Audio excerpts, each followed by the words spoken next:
Sayyidina wa maulana Muhammadin abdillah la haula wa la quwwata illa billah. Sedaya para rawuh ingkang kami hormati wabil khusus Rais Syuriah MWC Nahdlatul Ulama Kecamatan Palas beserta amannya, Ketua NU, Ketua MWC NU Palas yang saya hormati, para Ketua NU Ranting wilayah Palas Timur yang saya hormati,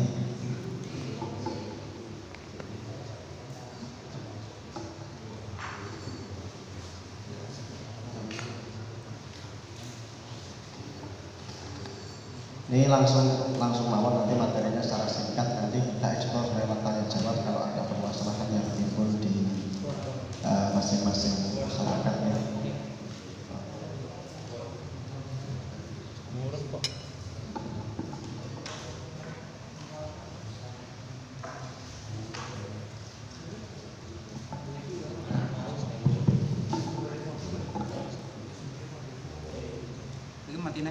Fokus zakat nanti kita fokus pembahasannya di zakat fitrah.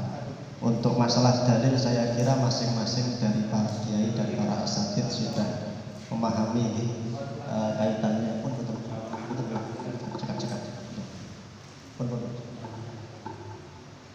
ya, dalilnya innama shadaqatu lil fuqara itu sudah jelas, nanti itu yang berkaitan dengan mustahiquz zakat.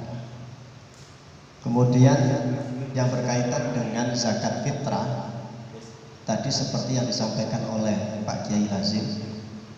Kemudian ada juga dasar faradhu Rasulullah SAW zakat al-fitri so'an min tamrin wa so'an min sa'irin wa so'an min ada min zabidin alal abdi wal qurri akhirih. Bukan, ada juga hadis secara umum yang nanti dipakai oleh Ba'dul Malikiyah dan Hanafiyah yang disitu mengatakan faradha Rasulullah SAW zakat al-fitri so'an min to'amin. Bahasanya menggunakan kata to'am.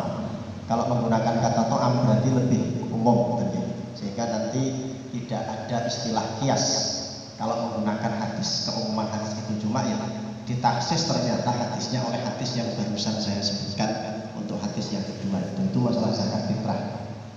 Kemudian ketentuan zakat fitrah nanti ada membahas orang yang menanggung bayar zakat atau muaddi.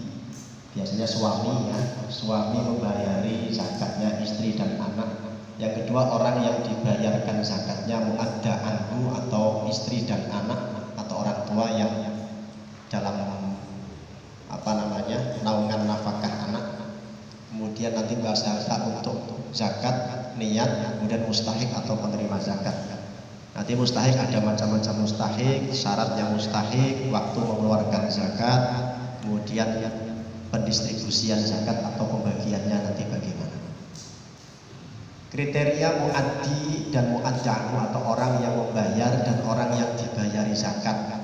Setiap orang yang wajib, siapa yang wajib membayar, wajib membayari zakat adalah setiap orang yang wajib menafkahi. Syarat wajib zakat memiliki sisa harta dari kebutuhan pokok. Kebutuhan pokok apa saja? Pangan. Mulai pagi 1 Syawal sampai dengan 24 jam ke depan. Yang penting ada kelebihan. Yang kedua sandang dan papan setiap harinya. Bukan berarti kelebihan dari beli baju baru, bukan. Maksudnya ada kelebihan, kita punya sandang, kita punya papan. Bukan berarti harus beli yang baru. Yang penting punya kelebihan. Kemudian hutang, membayar hutang. Ya, jika harta habis untuk melunasi hutang maka tidak wajib zakat. Ini menurut Nawawi dan Rafi. Tapi kalau menurut Imam Nawawi dan Rafi tetap wajib zakat, Kemudian kebutuhan pokok adalah pembantu, ya, untuk diri atau keluarga. Kalau memang yang membutuhkan pembantu, Kalau yang tidak ya tidak. Nanti yang kedua standar kebutuhan di atas adalah yang layak bagi dirinya dan orang yang dibayari zakat ya, serta hewan peliharaannya. Kemudian muaddahu, orang yang dibayari zakat siapa saja ini yang saya lingkari. Ada dirinya sendiri, syaratnya muslim bukan budak, istri syaratnya taat, tidak khusus. Tapi kalau ada istri yang sedang kurik tidak wajib dizakati ya, kalau ada istri yang sedang kurik. Kemudian istri sudah dicerai tapi masih pada masa iddah tolak roj'i, yaitu tolak ke-1 dan tolak kedua, atau istri di masa iddah hamil talak bain. Anak wajib dizakat, wajib orang tua wajib menzakati anak kalau anaknya fakir dan belum balik, atau fakir sakit lumpuh sehingga tidak bisa bekerja apa-apa, atau fakir plus sakit jiwa sehingga tidak bisa bekerja. Orang tua wajib dizakati oleh anak jikalau fakir sehingga nafkahnya makannya ikut anak, maka anaknya wajib menzakati orang tuanya. Dan ini terus syaratnya lagi harus Islam yang jadi kalau punya istri kafir ya tidak wajib dizakati, betul ya. Sama punya istri tidak selain agama Islam maka tidak wajib. Tapi kalau kebalikannya, istrinya yang Islam, suaminya yang kafir, maka suaminya wajib membayarkan zakatnya istri tapi dirinya tidak. Sama kasusnya seperti itu.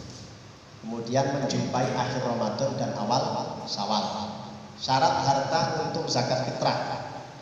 Ini saya lanjutkan. Syarat harta untuk zakat fitrah berupa bahan makanan pokok daerahnya orang yang dibayari. Orang yang dibayari. Kalau kita bayari zakat fitrahnya anak dan istri, anak istri kita di mana? Oh, di Palas, ya, berarti makanan pokoknya beras.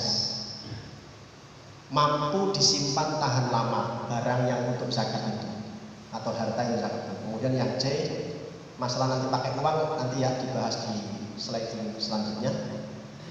Hasil sisa dari beberapa kebutuhan pokok, sisa dari kebutuhan pangan, sandang, papan, keluarga. Kalau ada kelebihan baru wajib zakat. Yang D, senilai 1 sok zakat fitrahnya. 1 sok beras ya ada dikonversi. Kenapa kok jadi beda? Ada katanya 2,5 kilo, ada yang 2,7, ada yang 3,8. Itu perbedaan konversi saja. Ya, maksudnya kan karena ibrohnya sebetulnya pakai sok nabawi, sok zamannya Kanjeng Nabi. Kalau tidak ada berarti pakai ukuran yang sama dengan sok nabawi. Kalau tidak ada sama sekali seperti kita sekarang, tidak ada sama sekali kan seperti kita sekarang, maka orang yang zakat fitrah mengeluarkan kadar yang diyakini itu tidak kurang dari 1 sok. Diyakini itu tidak kurang dari 1 sok.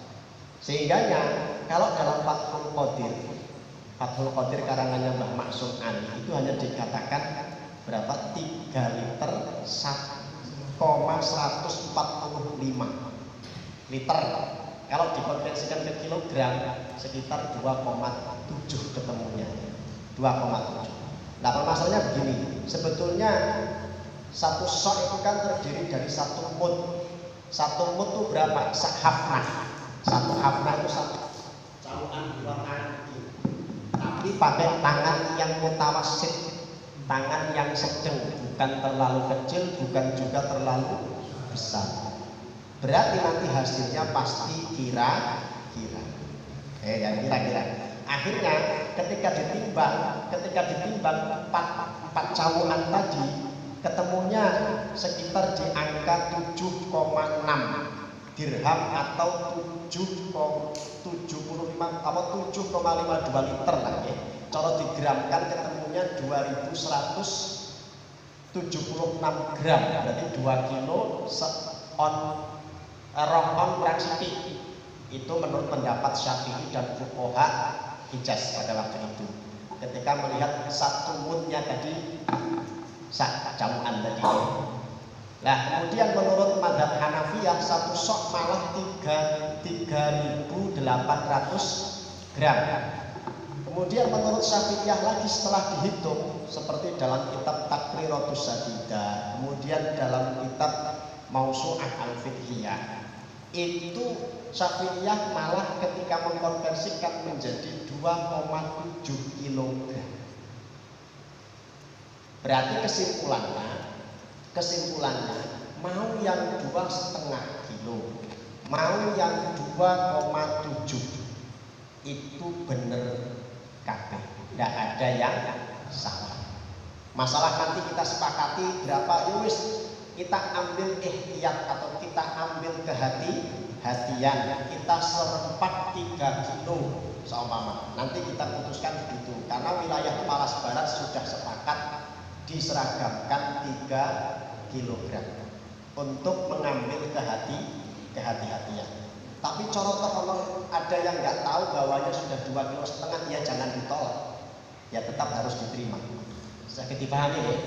Ini maksudnya ini sudah perlu diperdebatkan. Pokoknya berkat sing salah sing ora zakat. Kata dia, sing salah sing ora zakat. Saya kira itu nanti kita sepakati supaya untuk kehati-hatian, karena kitab-kitab ulama-ulama yang kontemporer seperti Taqul Sadida itu ulama Yaman mengatakan dikonversikan menjadi 2.700 gram. Ada juga yang konversikan 2.400 gram. Milo menika kiai-kiai yang cukup dalam tengah biasanya, mas lah 2,5 kilo. Enaknya kiai-kiai kan ngoten niku nggih, 2,5 kilo. Wong kadang 2,5 kilo nang omah ya ora ditimbangan, wis pirang cantik, ngono kan. Akhirnya kan begitu kan. Nah, nanti kalau memang yang dilebihkan, dilebihkan, pokoknya kita sepakati nanti di angka 3 kg sama, nanti kalau setujui kita setujui, karena Palas Barat sudah sepakat 3 kilo. Manfaatnya apa? Manfaatnya supaya mustahik zakat menerima berasnya lebih banyak. Kata nggih, lebih banyak. Jangan hanya mikir awak dhewe yang mau zakat asli. Kan begitu kan nggih, tapi karena ini berpikir kita ibadah ya wis apa salah sih dilebihke. Ini masalah satu sok ya. Jadi tidak ada yang salah sebetulnya. Dan saya dipahami ini. Lanjut. Zakat fitrah dengan uang.